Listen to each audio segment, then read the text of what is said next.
ஆலயா cotton வேட்டிகள் ஷர்ட்டுகள் wedding celebration. Ayodhya Ramar கோயில் பாபர் மசூதி விவகாரத்திற்கு பிறகு மதுராவின் கிருஷ்ண ஜென்ம பூமி ஷாஹி-இ-தாத் மசூதி விவகாரம் உத்தரப்பிரதேசம் மட்டுமல்லாமல் நாடு முழுவதும் அதிகம் உற்று நோக்கக்கூடிய விவகாரமாக உள்ளது. இந்த விவகாரத்தின் பின்னணி குறித்து களத்திலிருந்து நமது செய்தியாளர் நிரஞ்சன் பதிவு செய்துள்ள விவரங்களை பார்க்கலாம். உத்தரப்பிரதேசம் மட்டுமில்லாம இந்தியா முழுமையுமே பெரும் அரசியல் பேசு பொருளா இருக்கக்கூடிய இடத்துல தான் இப்ப நம்ம இருக்கிறோம். அந்த மிக முக்கியமான இடம் மதுரா.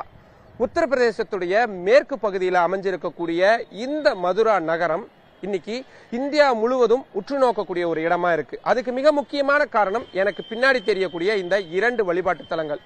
ஒன்னு கிருஷ்ண ஜென்மபூமி, கிருஷ்ணர் பிறந்த இடம் இதுதான் அப்படின்னு இந்துக்களால நம்பப்படக்கூடிய இடம் அமைஞ்சிருக்கக்கூடிய இடம் இது. இன்னொன்னு ஷாஹி-இ-தாத் மசூதி. இந்த இந்துக்கள் கோவில் அமைஞ்சிருக்கக்கூடிய இடத்துல அந்த கோவிலை இடிச்சிட்டு அவுரங்கசீபால கட்டப்பட்ட மசூதி அப்படின்னு நம்பப்படக்கூடிய பகுதி. இதுதான் இந்த பிரச்சனைக்கான மூல காரணமா இருக்கு. அதுவும் வெறும் 13.37 ஏக்கர் நிலம் தான் இந்த பிரச்சனை அத்தனைக்குமான அடிப்படையான விஷயமா இருக்கு. இந்த நிலம் யாருக்கு சொந்தம் அப்படின்ற கேள்விதான் இப்போ பெரிய அளவிலான தாக்கத்தை ஏற்படுத்தக்கூடிய விஷயமா இருக்கு.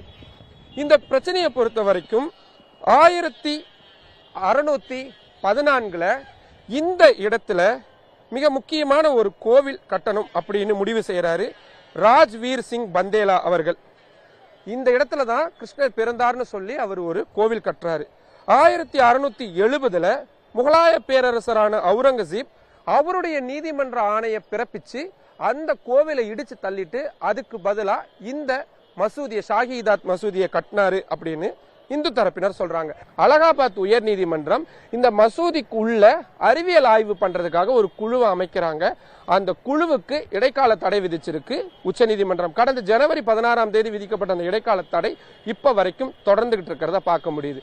ஆனாலும் கூட அரசியல் களத்துல இது அப்படியான எந்த ஒரு அமைதியான நிலையும் எட்டல அப்படின்னு சொல்லலாம். கடந்த ஜனவரி மாதம் உத்தரப்பிரதேசத்துல நடந்த உத்தரப்பிரதேச மாநில சட்டப்பேரவையில பேசின முதல்வர் யோகி ஆதித்யநாத் கோவில் கட்டப்படும் அப்படின்னு மறைமுகமான விஷயமா சொல்றாரு.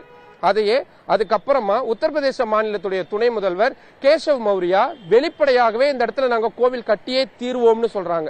அதுக்கப்புறமா பாஜகவுடைய அத்தனை முன்னணி தலைவர்களும் இந்த கோவில் விவகாரம் தொடர்பான கருத்துக்களை தொடர்ந்து சொல்லிக்கிட்டே இருக்கிறாங்க. இந்த மதுரா தொகுதியுடைய நாடாளுமன்ற உறுப்பினரா இருக்கக்கூடியவங்களும் இப்ப போட்டியிடக்கூடியவங்களுமான ஹேமா மாலினி என்னுடைய கனவு இன்னும் நிலுவையில் இருக்கு, பாக்கி இருக்கு, அது இந்த கோவில் கட்டப்படுறது தான் அப்படின்றத அவங்களும் சொல்லி இருக்கிறாங்க. இப்படி அரசியல் சார்ந்து பாஜக மிக முக்கியமான கருவியா இந்த பகுதியை இந்த விவகாரத்தை கையில் எடுத்திருக்கிறத பார்க்க முடியுது. அதுக்கு கவுண்டர் அட்டாக் பண்றதுக்கு இன்னொரு அயோத்தி மாதிரியான விவகாரத்தை உத்தரப்பிரதேசம் தாங்காது அப்படின்ற மாதிரியான ரீதியில இங்க இருக்கக்கூடிய காங்கிரஸ், சமாஜ்வாதி, பகுஜன் சமாஜ் மாதிரியான கட்சிகள் பெரிய அளவிலான பிரச்சாரங்களையும் முன்வைக்கிறாங்க. ஆனா மதம் சார்ந்த அரசியலுக்கான மீண்டும் ஒரு மிக முக்கியமான களமா உத்தரப்பிரதேசம் மாறி இருக்கு அப்படின்றதுல எந்த விதமான மாற்று கருத்தும் இல்லை. உத்தரப்பிரதேச மாநிலம் மதுராவிலிருந்து புதிய தலைமுறைக்காக ஒளிப்பதிவாளர் லோகேஷுடன் நிரஞ்சன்.